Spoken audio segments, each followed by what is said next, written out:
What part of your background did you run from? For those of us who come from disadvantaged backgrounds, we try to hide parts of ourselves so that that's not counted against us. My foot was literally pushing out the end of the shoe, and I bought this special shoe glue to glue it back together so that I could have a swoosh on the side of my shoe. And now I'm wearing Lucchese's. You never know what your limit is until you push past what you think it is.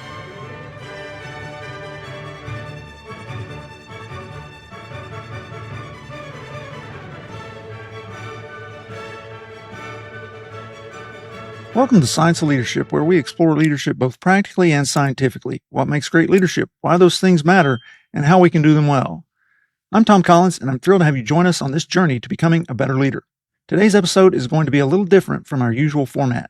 Over time, several listeners have asked me to share more of my own story, where I came from, what shaped me, and how those experiences connect to the way I think about leadership. So I invited Lindsey Turner, founder and CEO of Be Frank and host of the podcast Can I Be Frank, to turn the tables and put me in the guest seat. As the conversation unfolded, it became clear that there was too much here for just one episode. So we've divided it into two parts. In part one, Lindsey helps me talk through the story behind the story.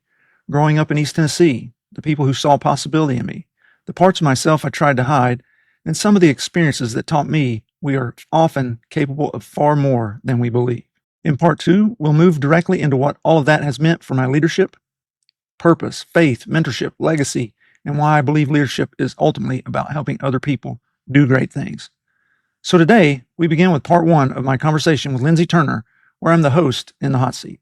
Awesome. So host in the hot seat is where we're at today. And I want to start with the story that got you to the seat you're sitting in today. Yeah, so the seat, I'm going to say from the science of leadership standpoint of the podcast itself, actually a friend of mine challenged me to consider the idea of having a podcast on leadership. As I was writing my book, The 4 Stars of Leadership, he said, hey, to help get that idea out there, to get all this information and all this science and research that you've done out to a wider range, there are a lot of people who aren't reading books, as terrible as that sounds, but a lot of people are listening to podcasts, right? So he said, maybe you should do a podcast. And I thought, for love, that's one more thing I don't want to add to my list, figure out how to become a podcast host and all that goes with that. After several months of wrestling with that idea, I determined, he's right. I'm going to just dive into this. And so spring of 24, I really started bringing together all the pieces for the podcast itself. And then we started recording in July of 24 and launched the first episodes in, September of 24. So that's how I got to the podcast seat. But the bigger question I think that you're asking is who gets into this space in the first place, perhaps, with regards to leadership and all that kind of business. And that's a bit of a longer story. I'll cut back to 2018, really, when I started focusing a lot on trying to become the best leader I could. At that time, I was trying to figure out what to do with my career. Still am, to some extent. But I was really trying to figure out, do I want to be a pediatric cardiology division chief, something along those lines. And I thought, well, if I'm going to do that, I don't know for sure, but if I'm going to do that, I want to be the best leader I can be. So in the spring of 2018, I started reading as many leadership books from the lay press as I could. And I'm a fairly voracious reader. So after about a year and a half, I'd read about 150 books on leadership. And I felt like, hey, I got my hands around this. So I'm probably missing some things. And I started looking for a master's in leadership. And that led me to a master's in leadership at the Citadel that I started in actually 2020 and finished in 2022. And during that time, I got the idea for my book, The 4 Stars of Leadership. Basically, I was looking around, having read by that point, 200 and something books on leadership. And I said, what's the book I want to read?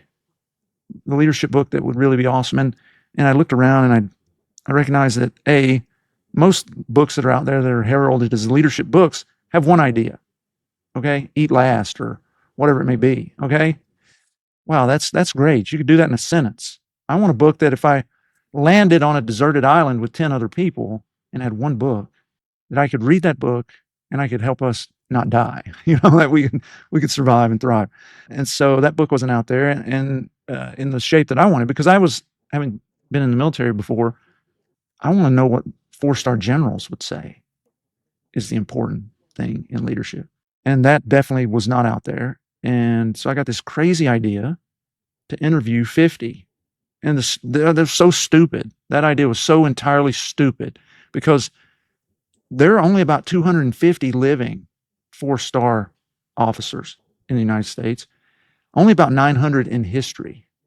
So I was effectively wanting to interview 20% of all living 4-star officers in our military, which is just insane. And finding those people, they don't have a shingle out, right? Like they're not like, hey, somebody call me up, I want to talk to you. They're very hard to get in touch with and very hard to get to speak on the record. So I had no idea how insane it was I was going to be doing this project. And that's the reason that it actually happened. If had I known, I would have never done it.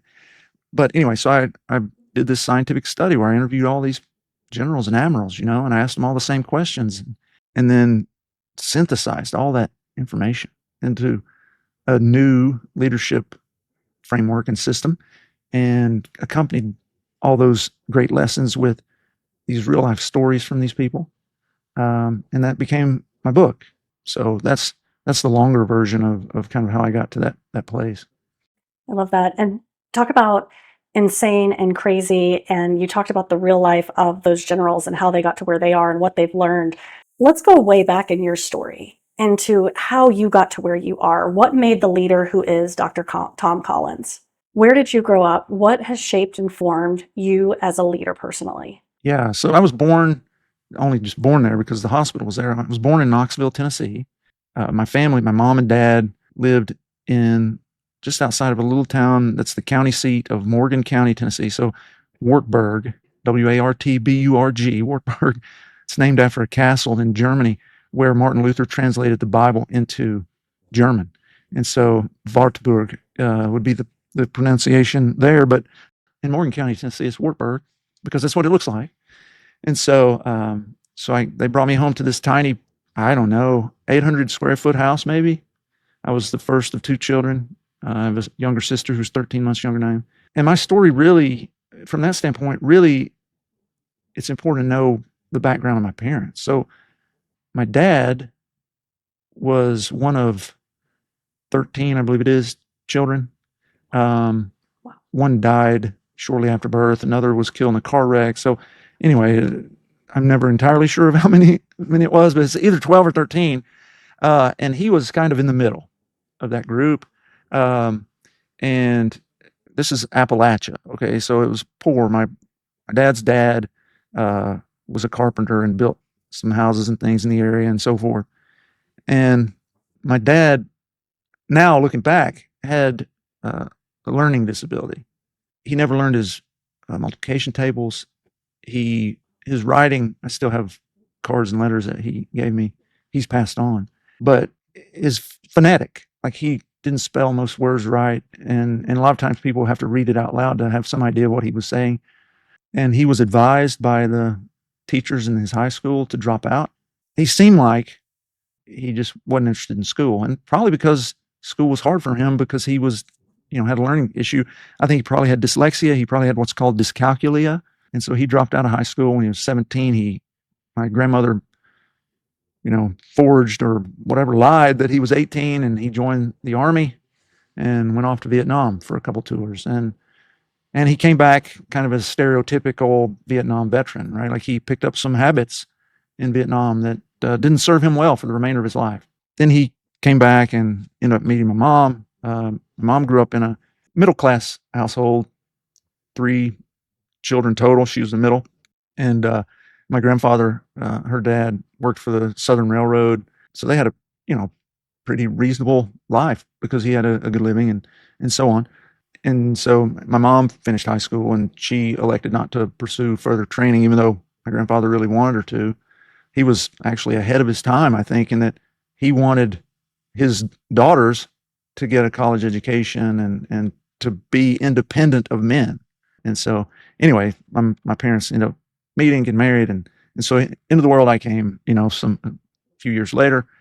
Growing up, we were okay, financially relative to the other poor people in our area, And then we lived with my grandmother in my grandmother's house, my mom's mother, and she was like number one in the world to me. Like, growing up, she was the like she just meant the world to me. And Say more about her. What made her number one for you?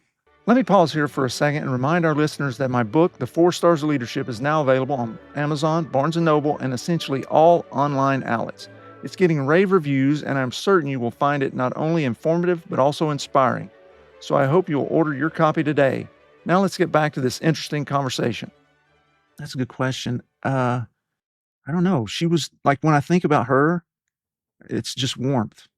It's so when I look back on her story, that's another important story. So she was I think it was like 11 children in her family. She was born in 1916, and she grew up on a farm outside of the tiny little town where I actually grew up, which is Oakdale, Tennessee.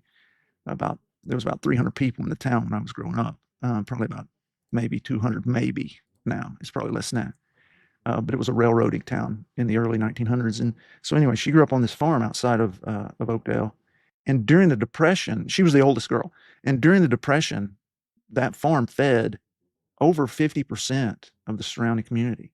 My great grandfather, he worked for the railroad, but he also had this farm. And so my grandmother and her siblings worked the farm and raised all these things, and then gave it away to people who were, less fortunate than them. And so that idea of service, I think, is somewhere in the DNA, is carried on. And I think that there's leadership in that. It's not 100%. front and center leadership, but it's the caring component that is part of my framework. And so that was passed down to my grandmother. And, when I think about her, she was the oldest daughter, and she made it to 11th grade, and she dropped out she didn't finish high school. And this is like in the, whatever that be, late 30s, early 40s, that she's dropping out because her younger brother got polio. For all those anti-vaxxers out there, got polio and nearly died and had a disability for the rest of his life because of it. And so she had to drop out and take care of him. But this was like a crazy time in history because she actually I only knew 2 sisters that she had, but she had a third sister. So there were 4 girls, and that sister froze to death as they were walking to school. This is back, they didn't have buses and that, right? And she literally froze, and they carried her and put her on the radiator at the school trying to resuscitate her, and that didn't work. And then my grandmother, at one point when I think she was around 12, they were standing around this 55-gallon drum with a fire in it. They're like trying to warm themselves, and it exploded, and she caught fire. And so she had just horrific burns over her chest and abdomen forever. And so, just thinking about the things the challenges that she overcame, and yet she saw good in me as a little snot nose running around messing up the house or whatever. And she was always intent on, like, I remember we would go and I would take her to her doctor visits when I could drive, and that she's like, he's going to be a doctor, and I'm the first person to go to college in my family, let alone the idea that I was going to be a doctor. That was insane. But it happened. She was right. She called it. Wow. Looking back, thinking about little snot-nosed Tommy and hearing that you're going to be a doctor and you're being raised in a small town, living in your grandmother's house, and now looking at where you're at, what were you thinking at that time when she would tell you you're going to be a doctor? How real or unreal did that feel? I mean, it didn't seem crazy because I was a smart kid. I did well in school. There were so many people. Like, that's the thing. Like, I think when I was younger and stupid or unwise, maybe not that I'm wise now per se, but you like to think that you did it all by yourself, pulled yourself up by your bootstraps. And on some level, maybe that's a little bit true. But then when you get to a certain point, you start to look back and you go, wow, all the people whose shoulders I stood on, or I'm standing, the Sunday school teachers who, when I was little, saw something special in me, something good, something redeemable. All the elementary school teachers, middle school teachers, high school teachers, all those people who are like, hey, like, you're really bright. You can do great things. They didn't know what was at home. They didn't know that stuff. they were surrounded by kids who, like, I like to talk about, I was sort of middle class and the poor.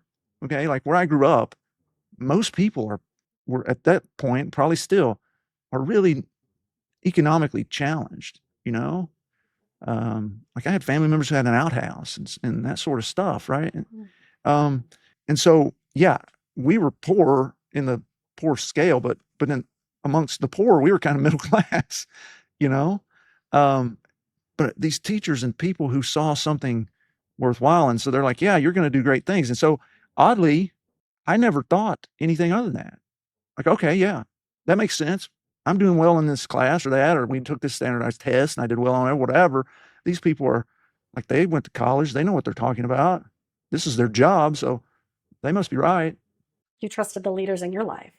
Yeah, it didn't cross my mind that statistically right now I should be either dead or strung out on drugs. Like if you look at like my dad in the life he chose, the road he went down, the death that he suffered because of his own choices at an earlier age than he should have, mathematically speaking, it's much more likely that I would end up in that state than where I am. You mentioned a couple of things, if you don't mind going there. Yeah. When you would hear from the Sunday school teachers and your teachers at school and whatnot that he's going to be something, he's a smart guy, he's got it figured out, but they didn't know what was at home.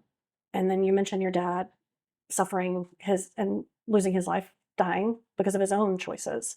What was at home? What was it that you came from that you were leaving behind every time you went to school and then coming home to? Yeah, I mean, early on till I was what, 12, that's when 11, I think my dad left, but as long as I can remember back, he was wrestling with his own demons, drugs and alcohol. And I use the word philandering because of being in, extramarital relationships sounds a lot worse. So philandering is a nice way to sort of make it sound nice. And the amount of stuff that my mom put up with, I mean, like we talked about this previously, before we had this episode, but like I have a thing about shoes, because growing up, I didn't have good shoes. Like I had really not good shoes, you know? I mean, I remember I didn't have like a Nikes or any of that business until I got my own job as a teenager, saved up the money and bought them myself. And then I was still growing and my shoe was a size 10, I believe it was. I wear a 12 now. And my foot was literally pushing out the end of the shoe. And I bought this special shoe glue to glue it back together so that I could have a swoosh on the side of my shoe, you know? Wow. And now I'm wearing Lucchese's. It's Wow. crazy, you know? So like my mom she worked for the Tennessee Department of Corrections in a sort of administrative, like accounting kind of role, nothing glamorous or highly paid.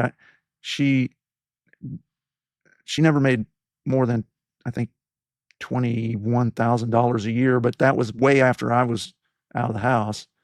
I mean, it was in the teens. She can tell you to this day, like when she first started, I forget what it is. It's like I made, $253 a month or something. I mean, it's something insane, right? It's like, what? Like I get paid more than that an hour, not all the time, but in certain situations. And so, she was always working, trying to make ends meet, pay the bills and this, that, and the other. And to try to give us the best that she could within the constraints of our situation. So, we qualified again for the lunch. At that time, you had free and reduced lunch. And so we qualified for reduced lunch because again, we were middle class and we were poor. And I was so proud that no, I'm not going to do that. Like that. Anyway, just insane. But that sort of stuff, That pride in the sacrifices that you either felt or knew or saw your mom making, how has that influenced you? What were those sacrifices like and what were you protecting? Um, I don't think there's anybody that would say that I don't have a tremendous work ethic. I think that comes from both parents. My mom, especially. My dad worked hard when he was working. He worked hard. We didn't take breaks. Like we didn't eat lunch. We kept working. We were doing some sort of job, building something or whatever it may be. So I think I saw that, like if it's worth doing, it's worth doing right the first time. That's something that I'm taking with me. The idea that you're no better than anybody else. You may have money at this, may have money at this point, nice boots or whatever it may be, a vehicle that runs that I can get in and I can crank up and I can go and I don't have to worry about breaking down. Like that was not the reality of life. Okay. That was not the reality of life at all. So having that perspective has been so important. I have run from that background a lot of times throughout my life because I was afraid of what it could reflect or something, what somebody could think. As you get into academics, and this is something that the truly privileged people don't understand, is when you get into academics, historically, people that come from disadvantaged backgrounds have a gradient that they have to overcome. If you go to Princeton or whatever, there are certain things that are attributed to you. If you have a certain look or you sound a certain way, there are certain things that are attributed to you. That may not be true at all. Wow, you're so bright, you're going to be whatever. And you may be a lazy Nepo baby, right? But that's attributed to you. And so I think for those of us who come from disadvantaged backgrounds, we try to hide parts of ourselves so that that's not counted against us. What part of your background did you run from, and what part of yourself was hidden, maybe, or is still Yeah, hidden? there's a lot, I think. I mean, the most obvious thing is my accent. So listeners, especially if they're not from the South, they're like, this guy's got a Southern accent. And that's true, but it's not my accent. It's some kind of morphed thing. So my mom took out this loan when I was in kindergarten. At the end of my kindergarten, she was like, I'm taking my kids to Disney World. Okay. And so she took out this loan from the bank that it probably took her, I don't know how many years to pay off. Okay. She took out this loan from the bank and we went to Disney World. We loaded up my mom, my dad, my grandmother, my sister, and I, we loaded up in this car, Ford Fiesta. And it was a tiny little thing. And we drove, from East Tennessee down to Disney World. And we stayed at what was called the Contemporary. It's like the oldest place at Disney World. At that time, there was only Magic Kingdom. And they were just starting to build Epcot. And so we stayed at the Contemporary. And each morning you could go and you could eat breakfast with Goofy and Donald and all that sort of business. And I'm like 6 years old. And we're having breakfast one morning. And this woman comes over and she says, excuse me, where in East Tennessee are you from? To my mom. And my mom's like, well, how'd you know we're from East Tennessee? And she said, That's so specific. well, we've got an accent, but like those of us who don't cover it up. And so the lady said, because I can tell by the way your little boy talks.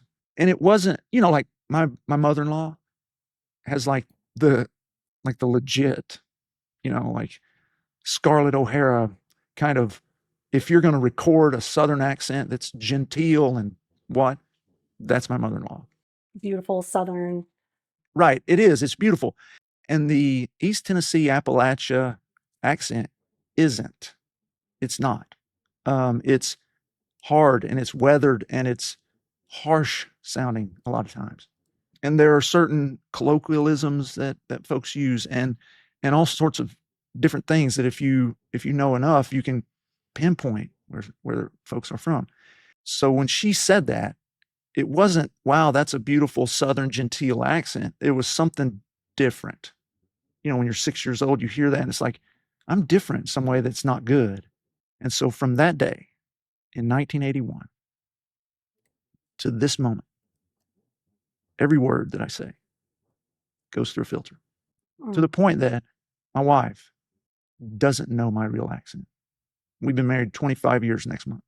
I can put on a faux accent, like I can imitate my mom or my family members or whatever, but I don't actually know what I would sound like because I've spent my whole life trying to cover that up so that I wouldn't be different, so that I wouldn't be thought poorly of, especially in academics. Like I remember when I was in training, I went to Philadelphia. I went to the Children's Hospital of Philadelphia. Tremendous program, phenomenal.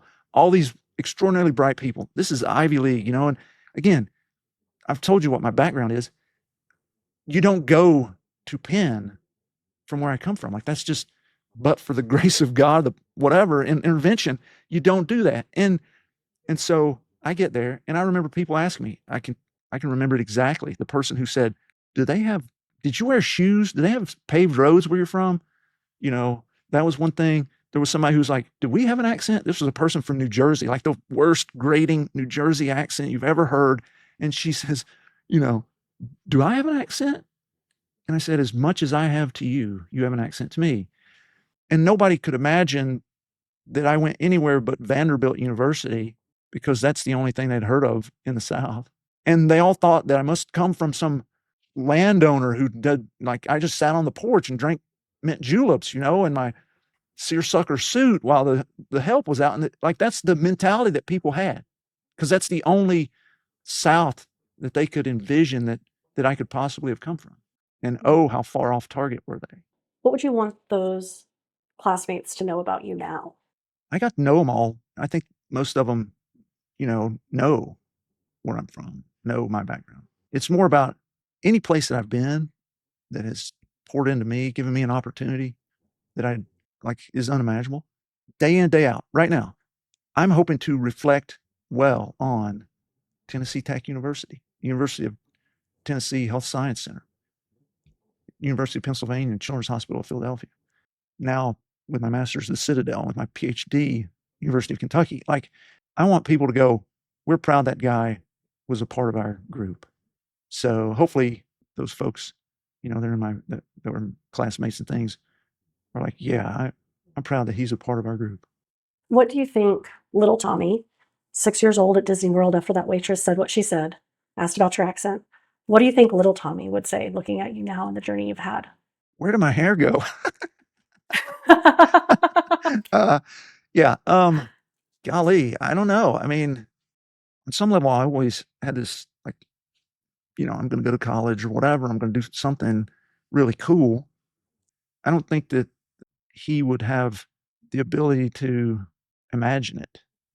You know, like How come? because it's just too crazy. It just like the opportunities I've been given, the things I've gotten to do.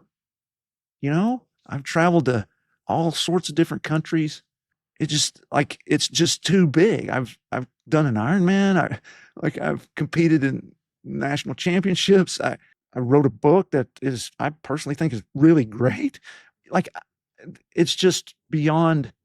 You just have to be a lunatic to even hypothesize such a trajectory. I mean, it makes zero sense. So I don't think, I mean, heck, even as I'm trying to articulate now, it is hard for me to sit here and half the time I don't pay attention to that sort. Like if I hit some milestone, I make some accomplishment, I just keep rolling. I don't take any time to think about that. It's just like keep rolling. And when I force myself to stop and go, wow, holy smokes, sometimes I can't even process it. Let's talk about some of those milestones that are hard to even think about because it's from what I've read, you're the person who says, "Yeah, we did that, and let's keep going." You always see Yeah. more, and I don't know if that's little dreamer Tommy or where that came from, but what are some of those milestones that have shaped you into the leader you are today? Yeah, I think a big part of the story that I haven't talked about was being fatty. What? No Being way. the fatty, you know, like growing up, I was the fat kid. You know, there are people out there like fat shamer types or whatever. No, don't say fat. Hey, look, I'm describing myself, so get over it.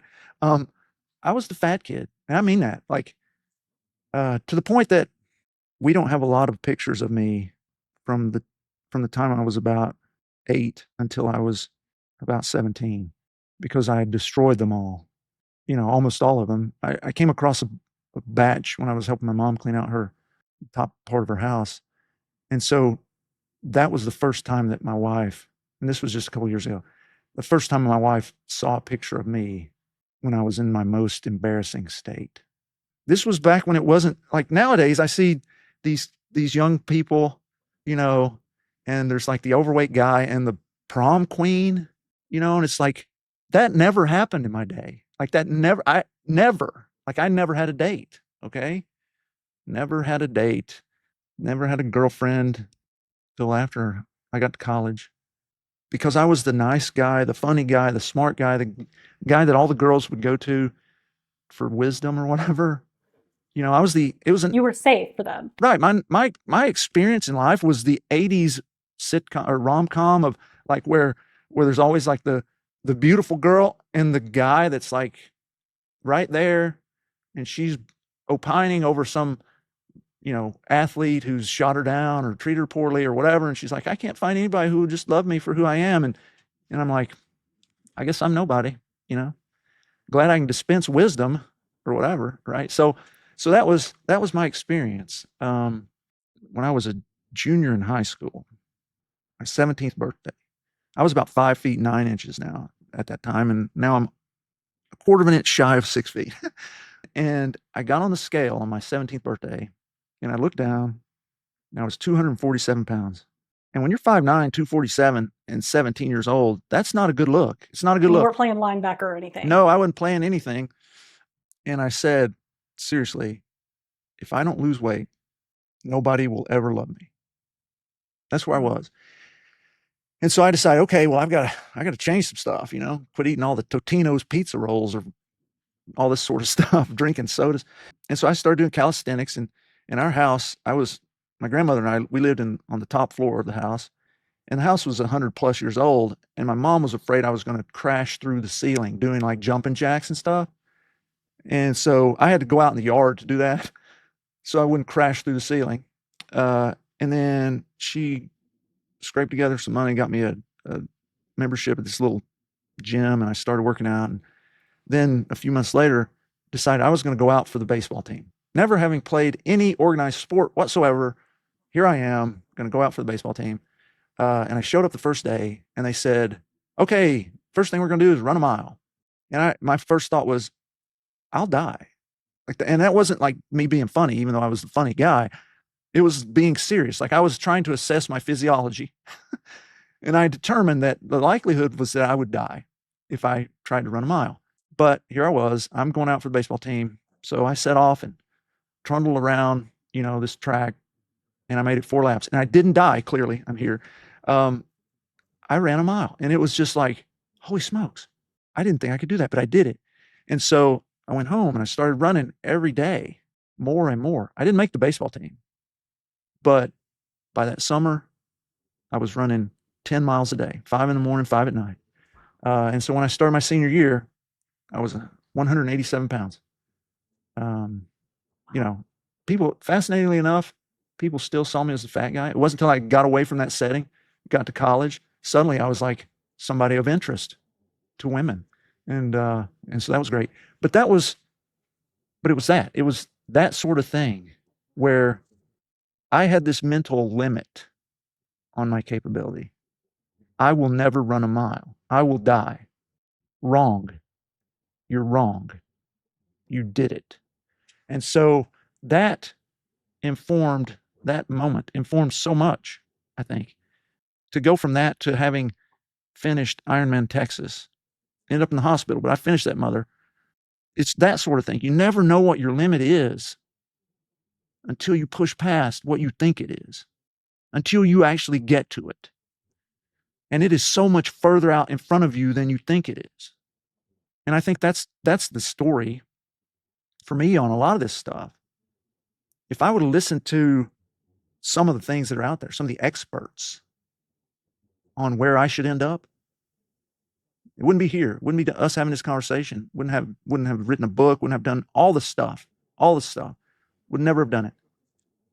But I had those moments where I was wrong, and I proved myself wrong. And I built on those, one after the other after the other. And when you do that day in and day out for years, man, the impact it can have. That realization that we are often capable of far more than we believe became one of the major themes of my life and my leadership. But it also raised a deeper question. What do we do with the parts of ourselves we have tried to hide, shed, or outgrow? In part 2, Lindsey and I moved from the story of where I came from into the meaning of that story, purpose, faith, mentorship, and what it means to help other people do great things.